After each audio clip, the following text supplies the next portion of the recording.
I'm feeling a bit of deja vu. You're not the only one. The Cook government has launched a fresh inquiry into WA's troubled Banksia Hill detention centre. It's going to investigate whether current facilities are fit for purpose and determine if improvements or additional infrastructure is required to meet long-term needs. Presumably, it will be followed by reviews to investigate if the Pope is still Catholic and if bears still shit in the woods. And then review the reviews, of course. Seriously, if the government needs a Justice Department review to tell them that Banksia Hill is stuffed, they really haven't been paying attention. Did they miss the results of the review done by Eamon Ryan, the state government's Inspector of Custodial Services, when it came out earlier this month? 49 pages is a lot to get through, I guess, but the titles of the sections tell you everything you need to know. Young people in crisis, staffing in crisis, physical environment in crisis.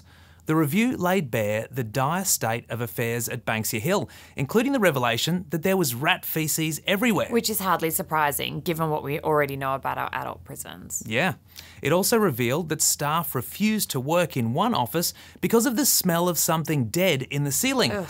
My first thought was it must be the government's dream of rehabilitating juvenile offenders, but that died so long ago it probably wouldn't smell anymore, so I guess it was a rat. It's horrible, but it's true. To be fair, there was a riot after this review was conducted, so Banksia is definitely more shit than it already was, and a new review will take that into account. But thankfully, Roger's mob has a bit more up their sleeve. Newly minted Corrective Services Minister Paul Papalia wants to send guard reinforcements from adult prisons to Banksia Hill.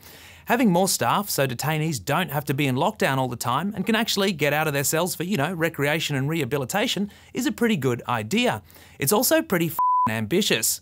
These are the same adult prison guards who are currently considering going on strike in the fight with the government over pay and working conditions. The WA Prison Officers Union sent a newsletter to members just last week that said one potential industrial action could be, you guessed it, refusing to work at Banksia Hill. I sure hope Paps ran his idea past the union before going public, or this could get even more embarrassing for the government. Speaking of embarrassing. Just when you thought it was safe to go back in the water. And by water, I mean the South China Sea, Joe Biden opens his mouth and tensions between America and China are at boiling point again.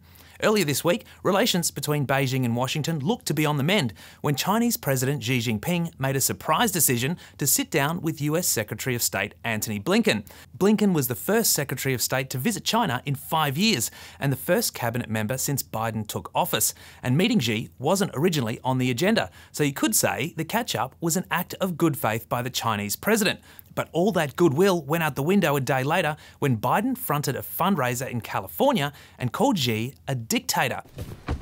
You f***ing crazy, man. You sound insane. Do you realize that? He also said his Chinese counterpart was very embarrassed because he didn't know about the spy balloon that floated off course over the US in February.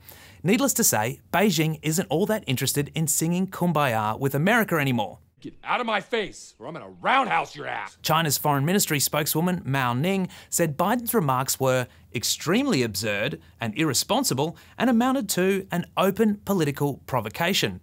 Now, some US officials told CNN they were surprised at Biden's remarks, but the White House didn't go as far as to say it was a gaffe on the president's behalf. I did not and never would mean what some people have inferred I meant when I used the words I accidentally chose in that offhand moment.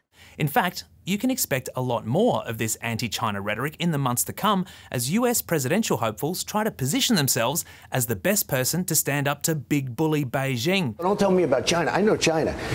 The depressing thing about all of this, though, is that the stupidity of US politics is going to have repercussions in our region that could affect the relationship we have with China, aka our biggest trade partner. But luckily, the WA government is very good at managing relationships. I'm Ben O'Shea. For more update, click the subscribe button below.